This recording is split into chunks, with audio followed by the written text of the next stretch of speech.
Parachute Kids by Betty C. Tang, a graphic novel, first chapter Friday read aloud video with the word nerd. Hey teachers, try the student engagement worksheet that I've created to go along with this video. You can find a link for it down in the video description. Hi, my name is Amanda Zieba. Welcome to my channel, Learning with the Word Nerd, and another first chapter Friday video. This week I'm going to be reading to you from the graphic novel Parachute Kids by Betty C. Tang.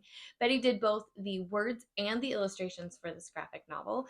And before I jump off screen and show you the pages and read you the first chapter, I need to tell you a few things.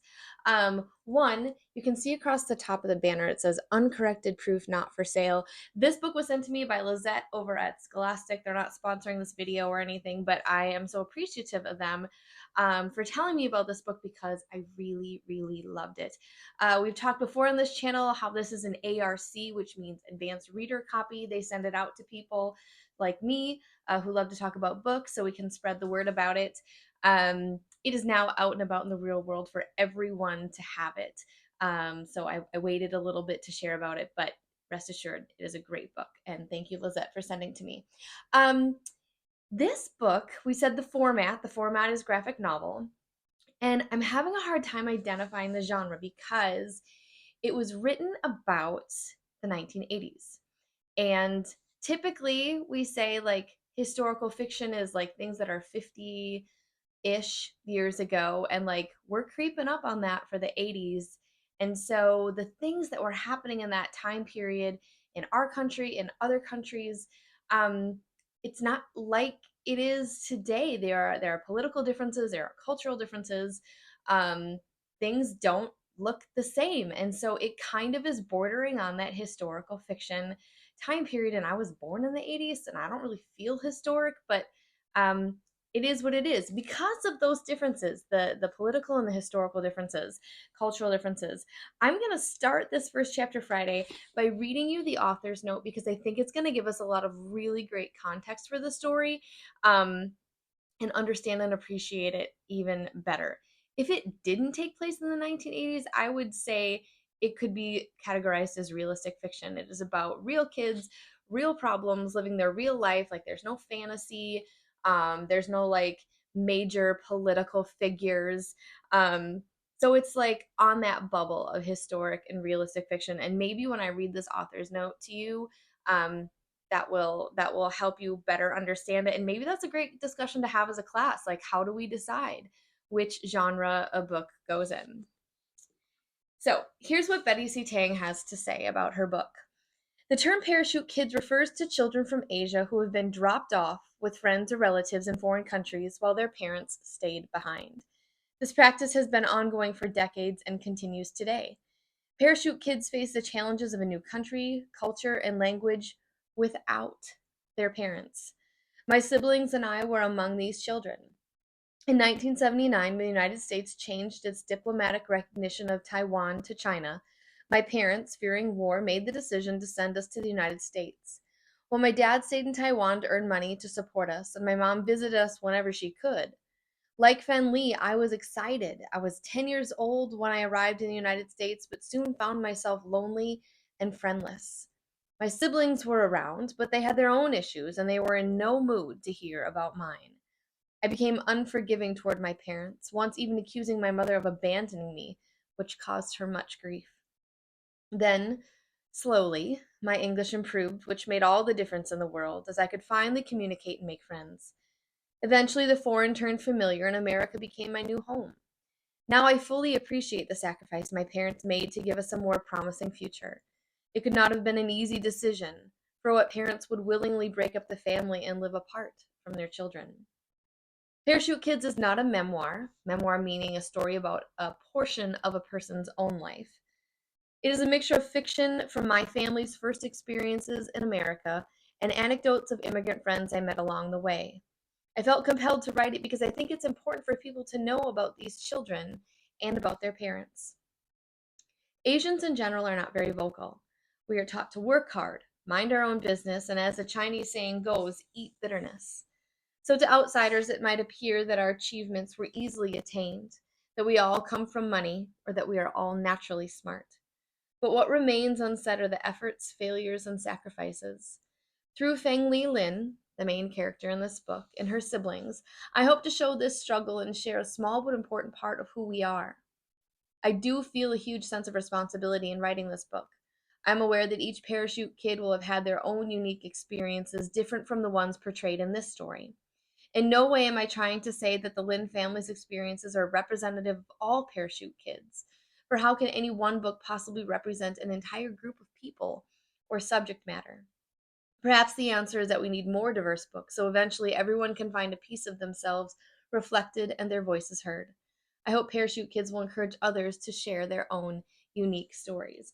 This is a great example of a book, when they say like books are windows and mirrors, like a mirror to see yourself reflected back at you, or a window to look into another person's life. And this book was definitely a window for me, and I enjoyed it thoroughly, and I can't wait for you to listen to the first chapter and then pick up your own copy. So let's not waste a second longer and we'll jump right into it. This is Parachute Kids by Betty C. Tang.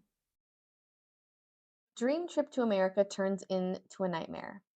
Feng-Li can't wait to discover America with her family, but after an action-packed vacation, her parents deliver shocking news. They are returning to Taiwan and leaving Feng-Li and her older siblings in California on their own. Suddenly, the three kids must fend for themselves in a strange new world and get along. Starting a new school, learning a new language, and trying to make new friends while managing a household is hard enough, but Bro and Sis's constant bickering makes everything worse. Thankfully, there are some hilarious moments to balance the stress and loneliness. But as tensions escalate and all three kids get tangled in a web of bad choices, can Feng-Li keep her family together? Let's find out in this amazing graphic novel, Parachute Kids by Betty C. Tang. Today, as I read to you, I'm going to point out some things about the style of a graphic novel. Maybe this is one of your first, and hopefully, these tips will help you better understand how to read a story like this. So, when we have things that are written in a square box, that's like if the narrator were talking to you. So, very at the top there, it says February 1981 in a little blue box. And then it says Our First Trip to America down there in a little yellow box. We're going to talk more about the colors of those text boxes in a little bit.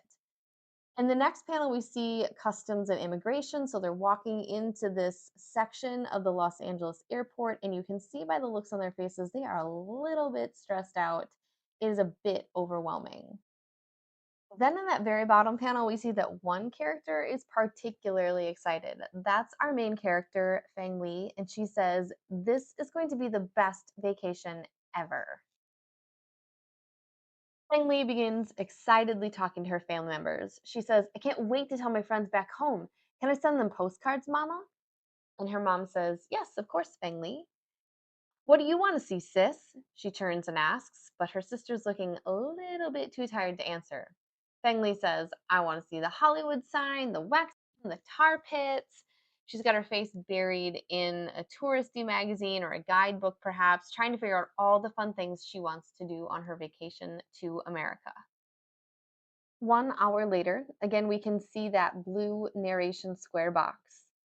They're still waiting in line. Everybody but Feng-Li is looking exhausted, and she's still talking with her guidebook. Universal Studios, Magic Mountain, Griffith Observatory, and of course, Disneyland. I can't wait to meet Mickey Mouse.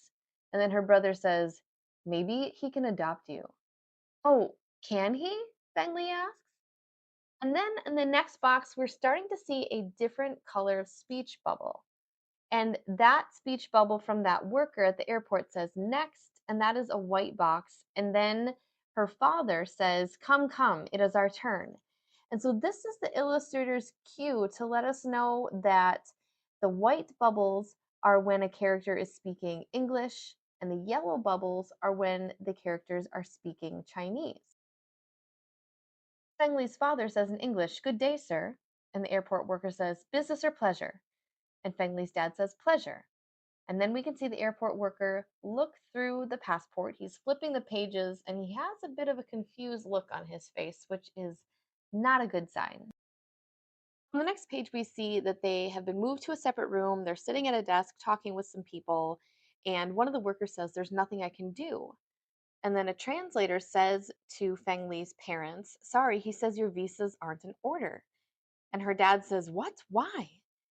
And the translator says, "Your documents don't match." What specifically? Feng-Li's mom asked. Your visa isn't valid. Entry denied, says the worker.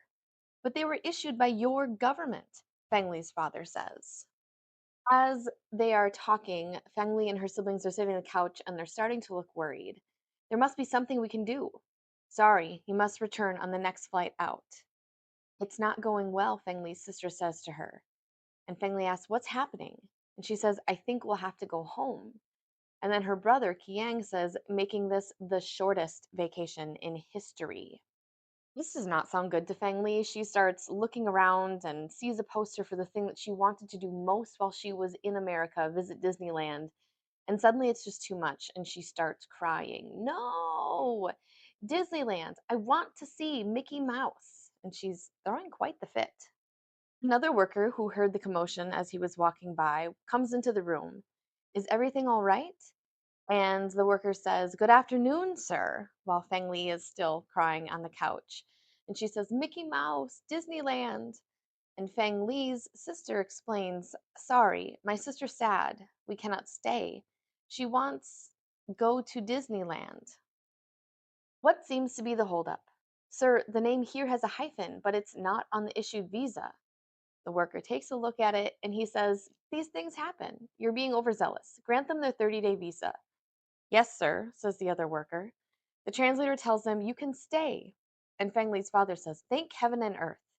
And then in English, Feng-Li's mother says, thank you, sir. He says, show your kids around. Take them to Disneyland. And you can see by the expression on Feng-Li's face that she is so excited. They leave that small room and enter into the rest of the airport where it's very crowded, lots of people, they're carrying all of their luggage, and suddenly they see some people they know and they say, over here, hi hao, hu king, and they wave their friends over. The friends begin talking in a mix of English and Chinese. Welcome to America. It's been more than 2 hours since you landed. Is everything all right? It is now. We'll fill you in later. These are our kids. Kids, come and greet Uncle and Auntie Tian. Uncle Tian, Auntie Tian. They're not our real aunt and uncle. And this is our Olivia. Say Uncle and Auntie. Hi. Uncle Lin, Auntie Lin. Olivia is so Americanized now. No worries, she practically grew up here. And then we can see the kids exchanging glances, and perhaps Olivia and Qiang might have some thoughts that we can see written clearly on their face. The next two-page spread shows all of the great things that the Lin family was able to do on their vacation. They went to Disneyland, they went to see the Hollywood sign, they went to the Hop On Hop Off bus tour, they went to the Universal Studios and saw the Jaws display. They also went to Grumman's Chinese Theater. It looks like they're having an awesome time. And the whole time, Feng-Li is also writing postcards back to her friends at home. Throughout this time, Feng-Li is writing postcards back to her friends, and she's thinking, my friends will be so jealous. They are in school. We're staying with Mama and Baba's friends. They're super nice and live in a big Western-style house, like in the movies. Olivia Tian is 14. She came here when she was 10, too. I had my first barbecue. So good. And pancakes. How could anyone eat them all? So many different faces. People kissing. Yuck. I was having the best time until I found Baba packing. Are we going home already? Feng-Li asks. No, only your ba, Mom explains. Next week we'll rent a place nearby and you'll be enrolled in school. What? Why? For how long? Qiang asks. America will be your new home. We've brought you here for a better life and opportunities. What? What about my life back home? My friends? You'll make new friends. Better friends. Why didn't you tell us before? Qiang, calm down. You knew about this and you didn't tell me? Qiang. Baba? Yes, Feng-Li? What about my friends? When will I see them again? Not for a while. I know it's all very sudden, but it's for the best. You must trust Baba, don't you? Yes. But why aren't you staying? I have to work. Can't you do that here? I'm not licensed here, and I'm undocumented. What does that mean? It means the only work Baba can do would pay very little. To ensure you kids have a worry free life, Mama and I decided this is the best way. But aren't we rich? Haha, not this lawyer. Baba defends those who can't afford expensive lawyers. We scraped together all of our savings to come here, and America isn't cheap, and food is more expensive here. How is he? Angry, as expected. He'll get over it. When will you be back? As soon as I can. How soon is soon? I'll try my best to return by summer. 4 months? You promise it won't be longer? Yes. Pinky promise? Pinky promise. Deal is sealed. In the next scene, Feng-Li finds her brother in his bedroom playing with origami dolls. Hey, bro, go away. It's your lucky day. I'm here to share my popsicles. I'll even let you have my favorite, pineapple. Her brother looks at her and swipes the pineapple one. It's starting to help, I think. Feng-Li says, origami doll. So cute. Why'd you stop making them? Ma said boys shouldn't play with dolls. Well, then just make them for me. Can I have it? Yeah. Bro? Yeah? What's gonna happen? Who knows? Maybe it won't be so bad. Wasn't Disneyland fun? I've had a life back in Taiwan, Kiang kind of outbursts. I know, and I'm not a kid anymore. I have nothing here. Silly bro, you have me. And he looks at her and whacks her on the arm with some brotherly love. And then they just sit back and begin eating their popsicles. Li's sister gives her a book, 100 Popular Baby Names. What's wrong with my name? Feng-Li asks. Nothing. We need American names. It's what all newcomers do. Most Americans find our names difficult to pronounce. Yeah, and if they mispronounce them and we don't respond, they'll think we're rude. Did you pick a new name? Jessie. Isn't it perfect? It sounds like Jia Sha, which just goes to prove that I cannot pronounce their names correctly. What did Bro pick? He was being difficult, so Ma and I just picked Jason. What's Feng-Li in English? Pineapple. Can I use that? No, you don't want to be named after a fruit. Why not? Everyone already calls me Feng-Li. That's your nickname for family and friends. Everyone else calls you Lin Feng Lin, right? Yeah. Feng-Li looks at the book. Will I no longer be Lin Feng Ling? You will always be my sweet Feng Ling. So she opens the book, she turns to a page, and she thinks, I can't read any English, so I'll just pick one.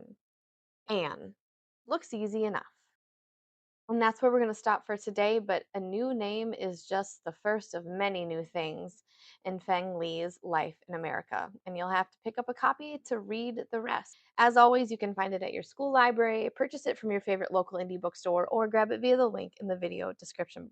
Thanks so much for visiting my channel Learning with the Word Nerd. Please like this video and subscribe. And teachers, be sure to check the video description box for a whole bunch of First Chapter Friday freebies. I'll see y'all again next time. Happy reading.